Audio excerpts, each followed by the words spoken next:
Heto na mga katatak trending, kapapasok lang na balita. Grabe, dalawang Cayetano, kahihiyan ang inabot sa Senado. Tila sinampal ng malaking kahihiyan si Peter Alan Cayetano noong nakarang hearing matapos sa palpalin ng katotohanan ni Chel Diokno ang senador. Ayon sa nakalap nating impormasyon, harap-harapang pinahiya ni Chel Diokno si Senator Alan Peter Cayetano. Sabi ni Diokno, hindi namin hinahanap ang kabuuan ng ebidensya dahil hindi namin tungkulin yon. Itinanggi ni House Prosecutor Chel Diokno na fishing expedition ang hiling nilang masabina ang bank tax at AMLAC records ni Vice President Sara Duterte. Ayon kay Diokno, may batayan ang kanilang kahilingan dahil sa impormasyon mula sa Anti-Money Laundering Council o AMLAC na tinatalakay sa pagdinig ng Kamara. Ipinaliwanag niya ito matapos questionon ni Senator Alan Cayetano ang layunin ng sabina. Attorney Diokno and Attorney Poa. Afternoon. Yeah. So I really want to be enlightened. I have no illusion na magkakasundo yung dalawang side today because you have the eloquent Attorney Diokno on one side and the eloquent no joke on the other side. So sa pangalan pa lang baliktad na. But I think the discussions are very important. And I do appreciate your opening, Congressman Diokno. I appreciate your oral arguments because I've been pondering these questions. What if, hindi ko na sabihin this administration, let's say in future administrations, this exact thing happens, 5 years, 3 years, 10 years, iba ang SALN, iba yung income ng COA chairman or ng Ombudsman files cases, mukhang maraming congressman makakasuhan ngayon. So, very, very much relevant yung ating pinag-uusapan ngayon. So, just in the spirit of liberality, same kay Senator Pia, after one answers, if one wants to make a quick rebuttal, I'll ask you the question, but let's try to be concise. So, Council, may I ask, let's start with the case of Duterte versus House of Representatives. Thank you for reminding us about certain precedents and how I voted last time. But you would agree, diba, that when you have legal proceedings, even in legislation, you follow what the latest law is. So, for example, if you're allowed to issue a general warrant before Stonehill versus Diokno, but after Stonehill versus Diokno, so if before Stonehill versus Diokno, walang doctrine of the fruit of the poisonous tree, then some policemen will still submit evidence that was illegally acquired. But after that, we have to follow. So you did make your point about obiter dictum. I'll go to that. But I just want to start out by saying the fact is there is a Duterte versus House of Representatives. So with your permission, let's start discussing that. So this case of Duterte versus House of Representatives came out after the impeachment of CJ Corona, correct? Yes, Your Honor. And the two elements was discussed in this case. The act charge must be impeachable under Article 11, Paragraph 2 of the Constitution, and 2, the act committed must be committed during the term of the impeachable officer. You commented on that. Can you elaborate or give your stand regarding, I think you agree with letter A, right? That the charge must be an impeachable offense. I mean, we all agree on that, right? Well, I would distinguish, Your Honor, please, between what we would call ratio decidendi, or the rule in that particular case, and obiter dicta, which are side comments or incidental remarks made in the opinion of the court. If we are speaking of the ratio decidendi of the Duterte versus House of Representatives case, I would have to disagree that it relates to the statements that you mentioned. My understanding of that case is it really relates to the first mode of impeachment and the procedures that must be followed, the one-year ban provided in the Constitution, how that will be applied when impeachment complaints are filed by at least 1/3 of the members of the House of Representatives. Yung pong nabanggit nila that the basis of any charge must relate to the incumbency of the official, in my view, that is obiter dicta, not necessary for the decision. I appreciate your answer. We'll go to that. But regardless of the Duterte versus House of Representative ruling, we do agree with letter A. The act charge must be an impeachable offense under Article 11(2) of the Constitution.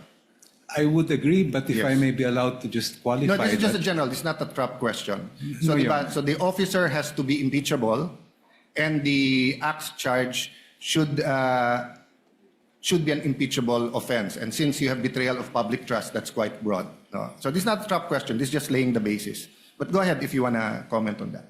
Yes, the acts charged must constitute an impeachable offense, and that power to decide what is an impeachable offense is lodged exclusively with this honorable court. Okay.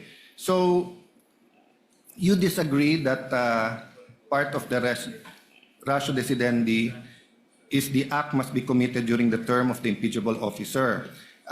Thank you for bringing it up now, because I think all throughout the trial, especially in the articles where we will bring up acts before 2022, this discussion will be relevant, no? So by discussing this, it will pass upon the whether or not including proof like bank records, financial documents before her term can be inquired into. The prosecution says it cannot, right? Because you believe it's an obiter dictum. I'm just restating. You can say it in your words. You believe that the statement that the act must be committed during the term of the impeachable officer is not the law of the land. It's an obiter dictum. In the first place, if Your Honor, please, that was not the exact statement of the court. Okay. The court said the basis of the charge must relate to the incumbency of the Okay. impeachable official, Yes. which does not rule out the presentation of evidence of acts or omissions that occurred before the person became an So impeachable let's officer. take the judicial notice of the, as you said more eloquently and correctly, that the acts, no, during her term. So can you define, you defined this in your opening statement, but for the sake of this discussion, an obiter dictum is what? It's a side comment, Your Honor, that is not necessary for the resolution of that case. Yeah, and I agree with that, and it's a remark made or opinion expressed by a judge in a decision upon a cause, or it's a by the way, that is incidentally or collaterally and not directly upon the question before him, or upon a point not necessarily involved in the determination of the cause, or introduced by way of illustration, analogy, or argument, such are not binding precedents. No? Just for the public and for all of us, di ba? Yes, So Your ang sinasabi, yes, there can be a Supreme Court decision, but that part could be an obiter dictum, meaning hindi yan yung doktrina that will bind us in making decisions, whether it's issuing the subpoena or admissibility. But are you aware of the Villanueva versus Court of Appeals, GR 142947, March 19, 2002? I won't take it against both of you if you do not. There are thousands of cases. It talks about what is obiter dictum. Have you passed about on this, both counsels? Permission. Yeah, so the prosecution characterization of the requirement that the basis of the charge must be for impeachable acts or omissions committed in relation to their office during the current term of the impeachable officer as an obiter dictum. But in the Court of Appeals, in Villanueva versus Court of Appeals, in that case, the Supreme Court held an adjudication on any point within the issues presented by the case cannot be considered an obiter dictum, even where the point is only incidentally involved. So we agree if it's incidental, pwedeng obiter, but if it's on point within the issues, sabi ng Villanueva case, it is not. So long as it is presented and decided in the regular course of the consideration of the case and led up to the final conclusion, or is a statement as to the matter of which the decision is predicated. The court added that a point expressly decided does not lose its value as a precedent because the disposition of the case is or might have been made on some other ground, and that where a court decides several points, none of such points can be regarded as having the status of a dictum. And one point should not be denied authority merely because another point was and more dwelt on and more fully argued and considered. So going back to the Duterte versus House of Representatives, the requirement that an impeachable act be committed in relation to their office and during the current term was not a remark made by the way. The Supreme Court en banc laid it down as one of the enumerated principles that due process requires, which is the very ground on which the ruling was predicated. Even if the court also struck down the 2025 impeachment complaint based on the one-year bar, so this is the question, does it not render the due process requirement laid out as a mere obiter dicta, or because it's based on due process, regardless of the mode of initiation, regardless of the mode of how the articles of impeachment got here, isn't due process still a requirement? If I may be recognized, Yes. Your Honor. Counsel for the panel of prosecutors may respond. Precisely, Your Honor. If a matter is within the issues resolved by the court, then it may not be considered as obiter dicta. But if we look at the decision in the case of Duterte versus House of Representatives, ang mismong nangyari po doon ay may naunang dalawang complaints that were endorsed at may sumunod na complaint filed by at least one-third of the members of the House. At yun yung tinutukan po ng ating Supreme Court. It was in that context that the Supreme Court made pronouncements about the one-year bar and even about due process.